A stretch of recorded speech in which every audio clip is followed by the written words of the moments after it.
Last part में हमने देखा था चैंग फेंग तंग झाओ से कहता है कि मैंने इतने सारे वेपन्स रखे हैं, 10 महीने तक तो एम्परर उसी से खेलते रहेंगे। इस बात पर तंग झाओ कहता है और 10 महीने बाद क्या होगा? चैंग फेंग कहता है तुम चिंता मत करो, मैंने इससे भी ज़्यादा बहुत कुछ एम्परर के लिए प्रिपेयर करके रखा हुआ है। चैंग फेंग उसके हाथ में एक बोतल देते हुए कहता है ये नॉकआउट ड्रॉप है, जैसे ही मैं एम्परर को ये पिलाऊंगा वो बेहोशी हो जाएगा और मेरे साथ कुछ नहीं कर पाएगा। वो कुछ और बॉटल्स निकालते हुए कहता है साथ में मैंने ये इचिंग पाउडर, लाफिंग गैस और क्राइंग पिल्स भी अपने साथ रखी हुई हैं, तो तुम मेरी परवाह बिल्कुल मत करो।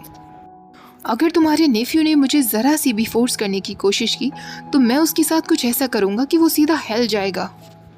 तभी एम्परर वहाँ पहुँच जाता है और तंग झाओ को देखकर कहता है अंकल, ऐसा लगता है कि आजकल आप कुछ ज़्यादा ही बोर होते हैं, इसलिए तो हर वक्त आप लेडी ल्यू के पैलेस में मिलते हैं। तंग झाओ कहता है लेडी ल्यू की तबीयत अभी ही ठीक हुई है ना, तो मैं बस उनके हाल चाल लेने के लिए आया था। एम्परर कहता है अच्छी बात है, पर आप अपनी खुद की जिम्मेदारियों के बारे में मत भूलिए। आप इस कंट्री के प्राइम मिनिस्टर हैं, आपको मेरी मदद करनी चाहिए कंट्रीज इशू को सॉल्व करने में। आपको मेरी कॉन्क्यूबाइन की परवाह करने की कोई ज़रूरत नहीं है। तंग झाओ बेचारा घबरा जाता है और उससे कहता है हाँ तुमने सही कहा, मैं बस अभी यहाँ से जाता हूँ। तंग झाओ के जाने के बाद चैंग फेंग एम्परर से बात करने की कोशिश करता है, पर एम्परर उससे कह देता है मैं अपने पैलेस वापस जा रहा हूँ। चैंग फेंग सोचता है इसे अचानक क्या हुआ, कहीं ये जेलस तो नहीं हो रहा, ये सोचकर कि मेरे और तंग झाओ के बीच कुछ चल रहा है। चैंग फेंग पैलेस में लेटा हुआ था, तभी उसकी सर्वेंट उसके पास आती है और उससे कहती है माय लेडी, मेरे पास आपके लिए एक बहुत अच्छी खबर है। चैंग फेंग 3 दिन से उसी पैलेस में बिना सोए लेटा हुआ था, क्योंकि एम्परर वहाँ नहीं आया था और उसे डर था कि अगर चैंग फेंग सो गया और उस वक्त एम्परर आ गया तो उसके साथ कुछ गलत करेगा। इसलिए चैंग फेंग की 3 दिन ना सोने की वजह से बुरी हालत हो गई थी। वो अपनी सर्वेंट से कहता है क्या खबर लेकर आई हो। उसकी सर्वेंट कहती है मुझे खबर मिली है कि आज की रात एम्परर यहीं बिताने का सोच रहे हैं। फाइनली वो समय आ गया है जब एम्प्रेस ग्रैंड मदर बन पाएंगी। पर चैंग फेंग बेचारा बुरी तरह रो रहा था और सोच रहा था प्लीज़ भगवान मुझे बचा लेना। काफ़ी रात हो गई थी, एम्परर और चैंग फेंग एक ही रूम में थे, पर एम्परर अभी तक सोया नहीं था, बल्कि वो कंट्री के काम में ही लगा हुआ था। चैंग फेंग उसके पास जाकर कहता है काफ़ी रात हो गई है, अब हमें सो जाना चाहिए। एम्परर उससे कहता है लेडी ल्यू, अगर आप थक गई हैं तो आप सो जाइए, मुझे अभी नींद नहीं आ रही है। चैंग फेंग सोचने लगता है मैं कैसे सो सकता हूँ, क्योंकि तुम्हारे सोते ही मुझे तुम्हारे मुंह में दवा डालनी है जिससे तुम मुझसे दूर ही रहो। एम्परर को कंट्री अफेयर्स में इतना ज़्यादा बिजी देखकर चैंग फेंग सोचने लगता है एक बात तो इस एम्परर में अच्छी है, ये बाकी के एम्परर से बहुत ज़्यादा अच्छा है और कंट्री अफेयर्स पर अच्छे से फोकस करता है। अचानक से एम्परर कहता है लेडी ल्यू, क्या मैं आपसे पूछ सकता हूँ कि आप प्रेग्नेंट कैसे हो गई थी? पर चैंग फेंग ऑलरेडी बैठे बैठे ही सो गया था। एम्परर उसे देखकर मुस्कुराने लगता है। अगले पल जब चैंग फेंग की आंखें खुलती हैं तो एम्परर ने उसे गोद में उठाया हुआ था। एम्परर उससे पूछता है कैसा रहेगा आज रात हम दोनों साथ साथ सोएं? तो चैंग फेंग कहता है बिल्कुल नहीं। चैंग फेंग उससे दूर जाते हुए कहता है एम्परर हम ये नहीं कर सकते। तो एम्परर उससे कहता है पर क्यों नहीं कर सकते, तुम मेरी कॉन्क्यूबाइन हो। चैंग फेंग उसे धक्का दे देता है और उससे कहता है हम ये सब नहीं कर सकते क्योंकि मैं ल्यू चैंग फेंग हूँ, मैं एक मेल हूँ। एम्परर उससे कहता है मैं ऑलरेडी जानता हूँ कि तुम लियो चैंग फेंग हो और चिंता मत करो, मैं भी एक फीमेल हूँ, मैंने तुम्हें कभी बताया नहीं। चैंग फेंग चिल्लाते हुए कहता है क्या कहा आपने? तभी चैंग फेंग की आंख खुल जाती हैं, वो ये सब सपना देख रहा था। वो चैन की सांस लेता है और खुद से कहता है थैंक गॉड ये सब एक सपना था। अब अगले दिन चैंग फेंग का पिजन उसके पास खत लेकर आता है। खत में लिखा हुआ था सारे सेनापति एम्परर के खिलाफ युद्ध की तैयारी कर रहे हैं, हम सब ऑर्डिनेट्स को नहीं पता कि हम क्या करें, हम आपके ऑर्डर का इंतज़ार कर रहे हैं। उस खत को पढ़कर चैंग फेंग सोचने लगता है मार्कीज मैन और उसके सारे आदमी एम्परर को हराने में कुछ ज़्यादा ही इम्पेशेंट हैं। ली ज़फ़ान, क्या मुझे तुम्हारी इसमें मदद करनी चाहिए? अगले दिन वो ये सारी बातें तंग झाओ को बता रहा होता है और उससे कहता है लग रहा है मार्कीज मैन अपनी आर्मी खड़ी कर रहा है।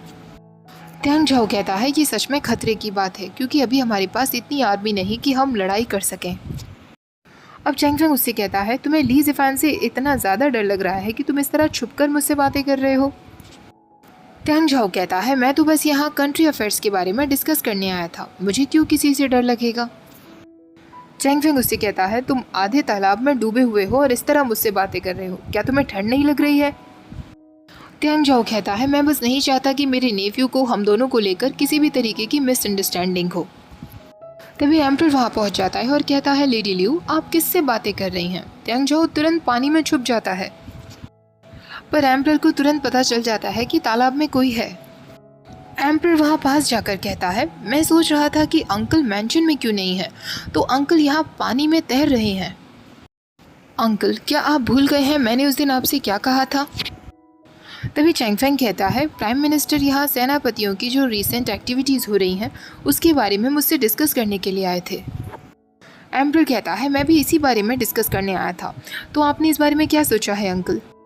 तभी त्यांग झाओ कहता है, मुझसे ज़्यादा तो लेडी लियू के पास बहुत अच्छी प्लानिंग है, आपको एक बार उसकी बातें सुननी चाहिए। एम्पर कहता है, दैट्स ग्रेट, तो लेडी लियू आपके पास क्या आइडिया है? चैंगफेंग कहता है, इसका सबसे अच्छा तरीका है आतंक मचा देना, और जितना ज़्यादा आतंक मचेगा उतना ज़्यादा ही अच्छा होगा। एम्पर कहता है, शायद मैं आपकी बात समझ रहा हूँ लेडी लियू, प्लीज़ कंटिन्यू। इस बात पर चैंगफेंग कहता है, हमें किसी को कहकर सेनापतियों की टेरिटरी में हुड़दंग मचवाना है, इस तरीके से वो वहाँ बिजी हो जाएंगे और रिवॉल्यूशन भी उतना ज़्यादा डिले हो जाएगा, और शायद उसके बाद वो सारे सेनापति आपके अगेंस्ट जाने से डरेंगे एम्परर। एम्परर कहता है, वो सारी बातें तो ठीक हैं, पर जो ट्रू प्रॉब्लम है वो तो अभी भी सॉल्व नहीं हुई है ना। लेडी लियू, मैं एक बात को लेकर काफ़ी क्यूरियस हूँ, आपने एक बार कहा था ल्यूज़ आर्मी के बारे में, क्या वो आपने सच कहा था? लियू आर्मी अभी भी एग्जिस्ट करती है?